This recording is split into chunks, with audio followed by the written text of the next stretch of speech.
Hello everyone, मैं गौतम पांडे। चलिए आज हम लोग द्विघात समीकरण के कुछ और अच्छे अच्छे क्वेश्चंस देख लेते हैं। दिया हुआ है दो पानी के नल एक साथ एक हौज को 9.3/8 घंटों में भर सकते हैं। बोला है कि बड़े व्यास वाला नल हौज को भरने में कम व्यास वाले नल से 10 घंटा कम समय लेता है, तो प्रत्येक द्वारा अलग से हौज को भरने के समय ज्ञात कीजिए। तो चलिए हम लोग देखते हैं। एक छोटा सा हौज बना लेते हैं, ठीक है। हालांकि ये हौज बड़ा सा है क्योंकि इसको भरने में दो दो नल लगाया है। तो ये देखो बड़ा व्यास वाला, ठीक, बड़ा व्यास वाला और एक छोटा व्यास वाला बना लेते हैं, ठीक, जिससे कम कम पानी गिरेगा थोड़ा सा। बोला है कि दोनों मिल के इसको भरता है ना, तो 9.3/8 घंटा में इसको पूरा का पूरा भर लेता है।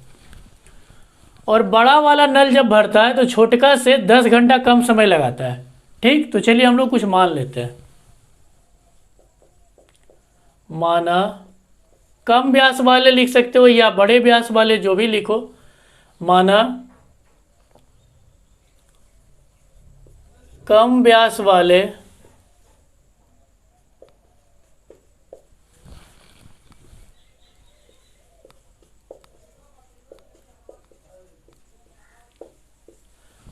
वाले नल को भरने में लिया गया समय x घंटा मान लेते हैं, ठीक। तो ज़्यादा व्यास यानी बड़ा लिख दो इसको। बड़े व्यास वाले नल को भरने में कितना समय लगेगा, जल्दी से बताइए। इससे 10 घंटा समय ये आपको दिया हुआ है। अच्छा, दोनों मिल के भरता है तो कितना लगाता है? दोनों मिल के जब भरता है, दोनों मिलकर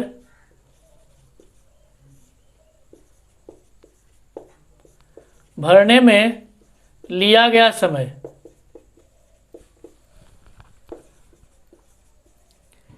ये कितना हो जाता है? जब दोनों मिल के भरता है तो 9.3/8 घंटा, यानी कि 9×72 और 3 75/8 घंटा। बढ़िया से समझिएगा। कम व्यास या इसको छोटे व्यास वाले भी कर सकते हो। चलो हम छोटे व्यास ही कर देते हैं। छोटे व्यास वाले नल को भरने में, मतलब हौज को भरना है, ठीक ना। छोटे व्यास वाले नल से हौज को भरने में, ठीक है, कितना समय लगा? 1 घंटा। और बड़े व्यास वाले नल से हौज को भरने में, यहाँ पे लगा दीजिएगा, नल से हौज को भरने में, ठीक है, लिया गया समय कितना? x - 10 घंटा है। दोनों मिल के जब भरा है तो कितना लगा है? 9.3/8 घंटा। चलिए देखते हैं।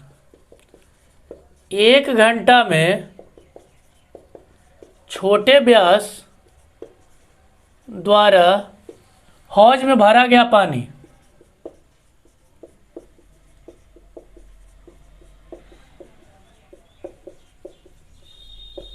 बढ़िया से देखना। 1 घंटा में छोटा व्यास द्वारा हौज में कितना पानी भरेगा?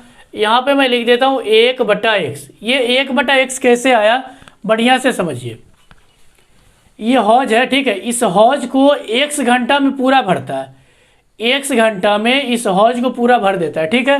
तो 1 घंटा में कितना भरेगा? 1/x भरेगा। फिर से समझना, 1 घंटा में एक हौज को भरता है तो 1 घंटा में 1/x हो जाएगा, ठीक। इतना पानी भराएगा।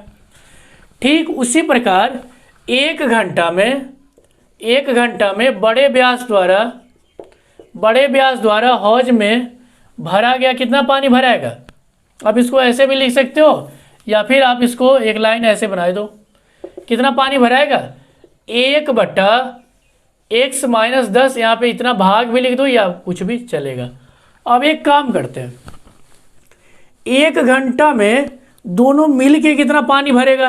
तो 1 घंटा यदि आप इसका निकालिएगा तो ये तो पूरा का पूरा है। 1 घंटा निकालोगे तो ये कितना हो जाएगा? 1/75/8 हो जाएगा ना 1 घंटा में, ठीक है। हाँ, फिर से देखिए, 1 घंटा के लिए यदि आप इसको निकालोगे तो 1/75/8, इसको ऊपर भेजोगे तो 8/75।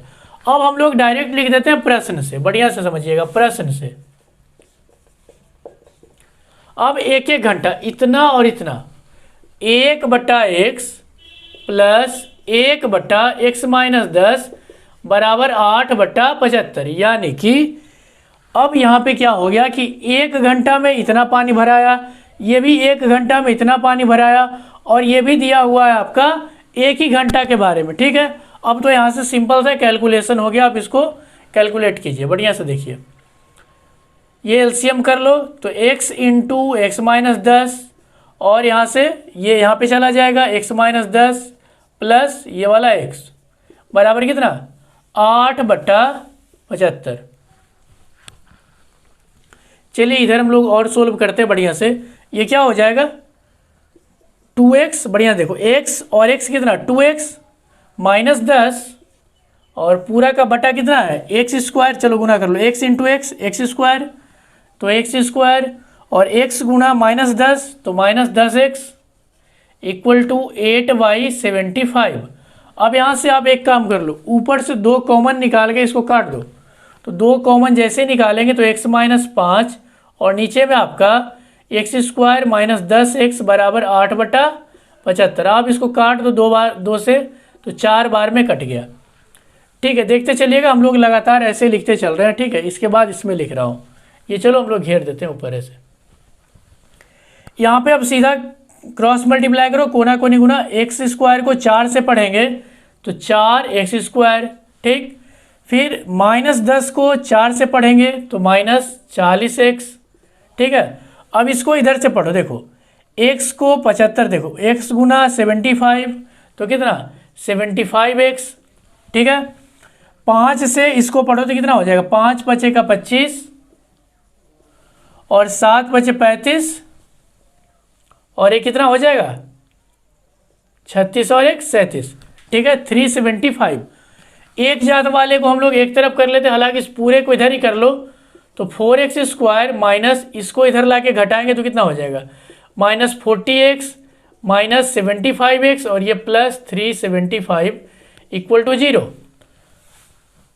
तो ये हो जाएगा आपका 4x² माइनस इसको जोड़ो 5 7 4 11 यानी कि 115x और ये आपका प्लस का 375 इक्वल टू 0।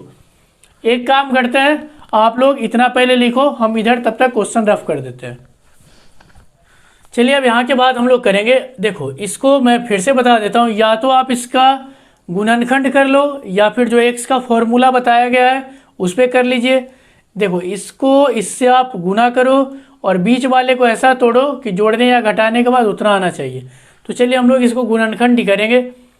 375 को 4 से गुना करो तो कितना आता है 375 गुना 4 करोगे तो 1500 आ जाएगा। अब बीच वाले को आपको ऐसा तोड़ना है कि जोड़ने या घटाने के बाद 115 है और गुना करने के बाद 1500 है, इसको इससे गुना करो।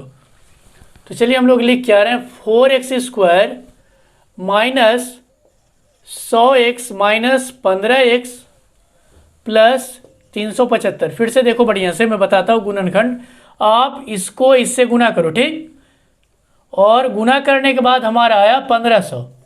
अब बीच वाले को ऐसा तोड़ो कि जोड़ने या घटाने के बाद माइनस का 115 आ जाए और गुना करने के बाद प्लस का 1500 और ये x² भी साथ में। ठीक है, अब इस दोनों से आप क्या कॉमन करोगे 4x कर लो कॉमन, तो यहाँ x बच गया, यहाँ पे 25, यहाँ से आप 15 ही निकाल लो तो यहाँ पे x माइनस 25 बराबर में 0 दे दीजिएगा। पूरे से आप x माइनस 25 निकाल लो तो यहाँ पे क्या बच गया 4x और ये माइनस का 15 इक्वल टू 0। तो x बराबर यहाँ से 25 मैं बता ही चुका हूँ, एक बार इसको 0 करो तो इसको 0 करोगे तो ये उधर जाके प्लस में हो जाएगा। इसको यदि आप 0 करते हो x माइनस 15 बराबर 0, 4x माइनस 15 बराबर 0, तो x बराबर क्या हो जाएगा 15/4। अब एक काम कर लो आप, यदि इस दोनों को रख के चेक करते हैं, ठीक ना, दोनों को रख के चेक कीजिए तो क्या आप देखो बढ़िया से, बड़ा व्यास वाला कितना भर रहा था x माइनस 10 ने, आपका x कितना है 15/4 माइनस 10 करो तो कितना 15 में से 40। पहले मैं इसको रख के चेक कर रहा हूँ तो यहीं से देख लो ये निगेटिव आ रहा है और समय कभी निगेटिव होता नहीं है। ठीक है, तो हमारा ये वाला वैल्यू नहीं होगा, हमारा होगा कौन सा 25 वाला। तो यहाँ पे लिख देंगे अतः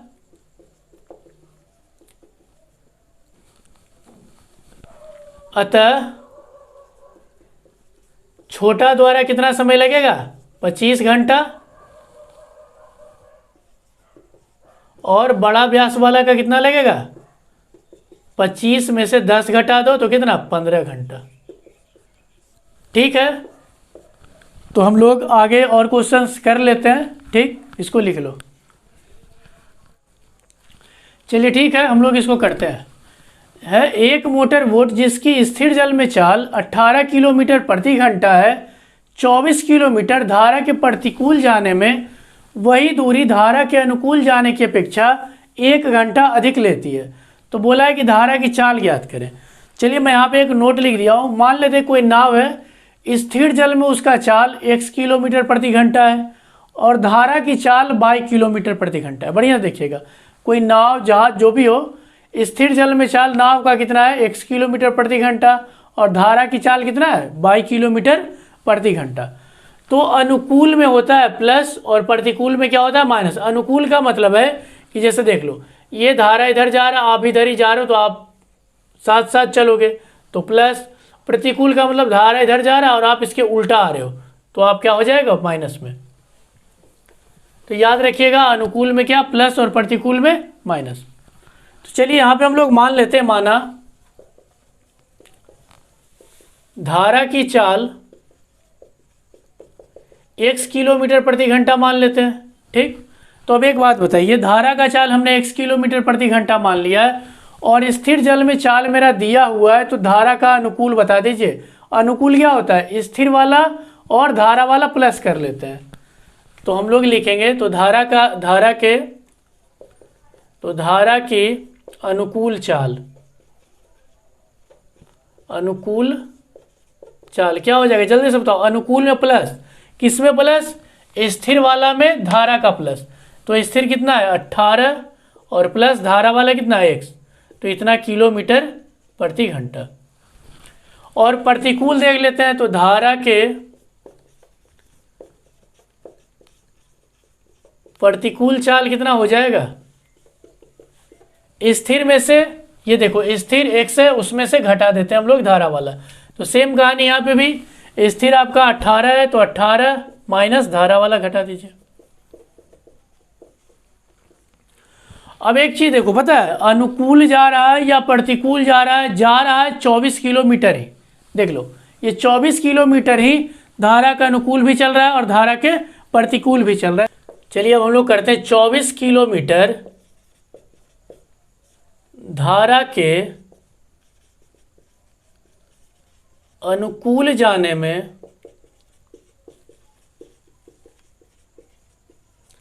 कितना समय लगेगा हम लोग देखते हैं। ठीक है, मान लेते हैं कि t घंटा में पहुंचा होगा। तो समय बराबर, देखो फॉर्मूला क्या होता है, समय बराबर दूरी बटा चाल। तो बढ़िया से देखिएगा, आप किसका निकाल रहे हो, अनुकूल के लिए। अनुकूल के लिए चाल कितना, ये है, दूरी दोनों के लिए समान है, 24 किलोमीटर ही। तो दूरी 24 किलोमीटर बटा अनुकूल का चाल कितना है, 18 प्लस x। ठीक, इतना मान लेते, इतना घंटा लगा है। अब यहां से क्वेश्चन फिर से पढ़ो। बोला कि वही दूरी यानी कि 24 किलोमीटर ही धारा के अनुकूल जाने की अपेक्षा 1 घंटा अधिक लेती है। अनुकूल जाने की अपेक्षा 1 घंटा अधिक किसमें लगेगा, प्रतिकूल में, उल्टा चलेगा तो चलिए हम लोग यहां से लिखते हैं बढ़िया से। वही दूरी यानी 24 किलोमीटर धारा के प्रतिकूल जाने में समय देख लेते हैं कि कितना लगेगा। बढ़िया से बताइए, अनुकूल जब जा रहा है तो t घंटा लग रहा है, तो बोला है कि प्रतिकूल जाता है ना, उससे 1 घंटा ज़्यादा समय लेता है। तो क्या हो जाएगा, t+1। फिर से देखो, अनुकूल जा रहा है तो बेचारा t घंटा ले रहा है कि t घंटा में चलो पहुंच गया, और प्रतिकूल जब जा रहा है तो बोला है कि इससे 1 घंटा ज़्यादा समय लेता है। देख लीजिए, तो समय का वही फॉर्मूला, दूरी बटा चाल। अब की बार चाल आप किसका दोगे, प्रतिकूल वाला चाल दोगे। ठीक है, हाँ, तो 24 बटा 18 माइनस x घंटा। अब इसको यदि आप समीकरण 1 ले लो और इसको यदि आप समीकरण 2 ले लो, तो बढ़िया से देखो, हम एक काम करते हैं, t का मान समीकरण 2 में रख देते हैं। ठीक, तो चलिए यहां से करते हैं, समीकरण 2 में t का मान देने पर, तो t का जब मान दीजिएगा दो समीकरण में तो क्या होगा, देखो t बराबर क्या है 24/18 प्लस एक्स, तो 24/18 प्लस एक्स और ये क्या हो जाएगा +1 इज इक्वल टू क्या है 24/18 माइनस एक्स। ठीक, एक काम कर लेते हैं, इसको उधर भेज लेते हैं। ठीक है, इसको क्या करते हैं उधर भेजते हैं, तो यहाँ से देखो आपका क्या हो जाएगा 24/18 माइनस एक्स और ये उधर जाने के बाद माइनस हो जाएगा -24/18 प्लस एक्स और ये 1 बचेगा। चलो 1 यहाँ लिख देते हैं। ठीक, आप इस 1 को बराबर यहाँ लिखो या इधर लिख लो, कोई दिक्कत नहीं है। ठीक है, अब हम लोग यहाँ से 24 कॉमन कर लेते हैं। ठीक है, बढ़िया समझिएगा, कुछ है नहीं, अब तो बस सीधा सा कैलकुलेशन है। ऊपर से यदि आप 24 निकाल लेते हो, 24 जैसे ही निकालोगे तो क्या बचेगा 1/18 माइनस एक्स और माइनस 1/18 प्लस एक्स बराबर में क्या 1। आप इस 24 को भेज दो नीचे और इसका एलसीएम करो, एलसीएम करोगे तो 18 minus x into 18 plus x. यहाँ पे देखो डिवाइड करोगे तो ये वाला कट जाएगा, बचेगा सिर्फ ये 18 प्लस एक्स। माइनस करोगे तो चिन्ह बदल जाएगा ना, देखो इससे भाग लगाओगे ये वाला कटेगा, बचेगा ये और माइनस है तो ये हो जाएगा -18 और ये माइनस माइनस प्लस एक्स बराबर। इसको नीचे भेज दो। देखो कोई भी चीज़ गुना में होता है उसको हम दूसरे तरफ भेजते हैं ना तो बटा में चला जाता है, तो ये हो जाएगा 1/24। यहाँ देखिए 18 से 18 कट गया। ठीक, अब आपके पास बचा क्या है यहाँ पे x और x 2x, तो 2x बटा, आप बढ़िया से देखना क्या आप इसको लिख सकते हो ए, देखो a plus b, a minus b क्या होता है a square minus b square, तो हम लोग 18 का स्क्वायर और माइनस x का स्क्वायर बराबर 1/24। चलिए अब हम लोग यहाँ पे लिख लेते हैं थोड़ा सा। ये देखो 18 का स्क्वायर करोगे तो कितना आएगा, इसको कोना कोनी हम लोग गुना भी लगा ही लेते हैं। ठीक है, ये कोना कोनी गुना करोगे तो ये कितना होगा 24x, 24 दूनी 48। बढ़िया देखो 24 दूना 48, तो यहाँ हो जाएगा 48x। ठीक, और इसको इधर कोना कोनी गुना कर लो, 18 का स्क्वायर करोगे तो 324 और ये x का स्क्वायर तो x स्क्वायर और 1 से गुना कर रहे हो तो यही रहने वाला है। सबको इधर ले आओ तो क्या हो जाएगा x स्क्वायर, ये प्लस का 48x और ये इधर आएगा तो माइनस का 324 बराबर 0। आप इसको गुणनखंड से बना सकते हो, द्विघात सूत्र से बना सकते हो। यदि आपको क्वेश्चन में लिख देगा कि भाई द्विघात सूत्र का प्रयोग करके बनाइए तो फॉर्मूला तो मैं बता ही दिया हूँ, या बोलेगा कुछ यदि नहीं बोला तो फिर आपकी मर्जी जैसे बना सकते हो। तो चलिए हम लोग इसका फिर से फैक्टर करते हैं।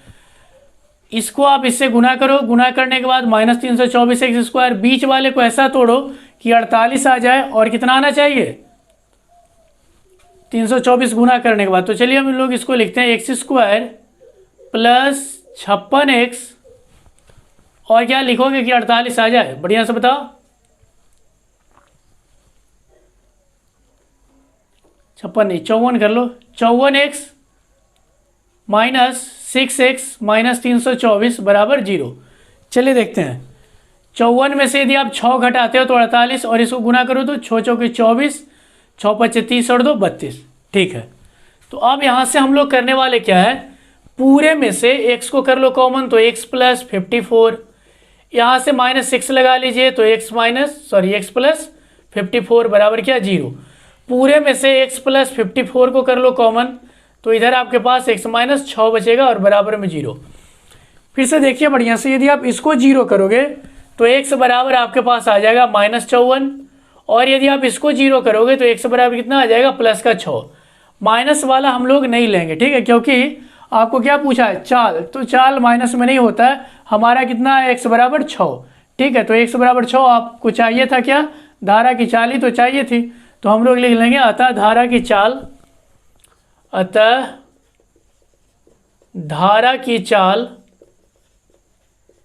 बराबर 6 किलोमीटर प्रति घंटा।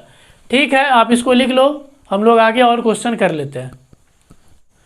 चलिए ठीक है, तो हम लोग देख लेते हैं क्वेश्चन।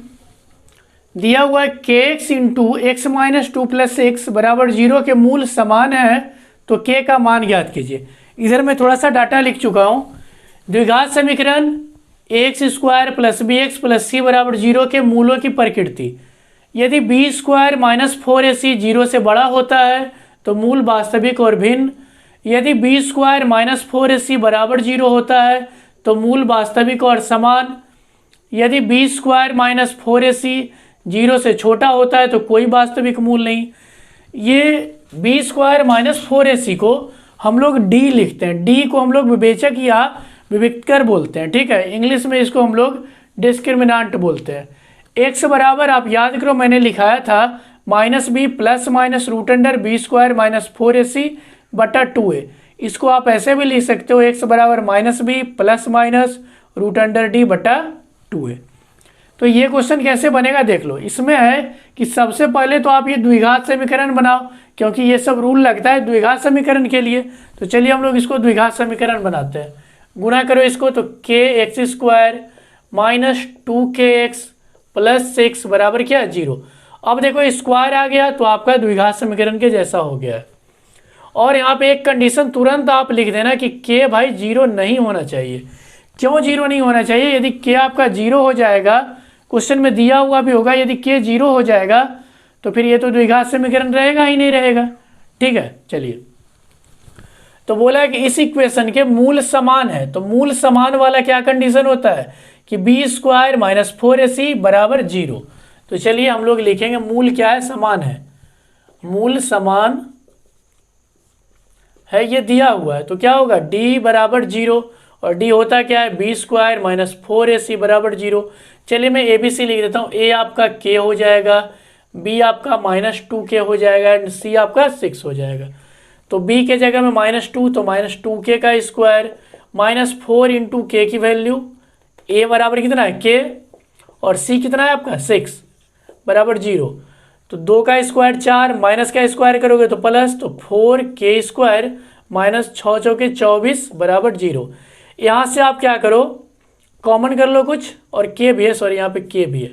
तो यहाँ से हम लोग 4 और k दोनों कॉमन करते हैं, तो क्या बचेगा k माइनस 6 बराबर 0।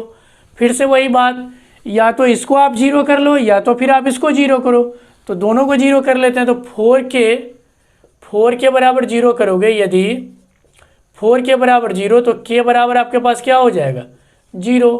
और यदि आप k माइनस 6 बराबर 0 करते हो तो k बराबर क्या हो जाएगा 6।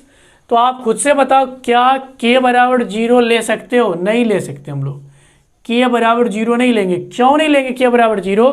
क्योंकि यदि आप k यहाँ पे रखते हो तो ये द्विघात समीकरण रहेगा ही नहीं। ये खत्म हुआ मतलब खत्म, ठीक है। तो k बराबर 0 नहीं होगा। क्यों नहीं होगा? क्योंकि यदि आप k 0 रखते हो तो ये द्विघात समीकरण नहीं रहेगा। तो k बराबर हम लोग क्या ले रहे हैं 6। तो k का मान कितना आ गया 6, ठीक है। अब हम लोग कल से सीक्वेंस एंड सीरीज पे देखेंगे क्वेश्चन, अच्छे अच्छे क्वेश्चन, ठीक है। तो फिलहाल आप इसको लिख लो, ठीक है। हंसते रहिए, पढ़ते रहिए, मिलते हैं कल।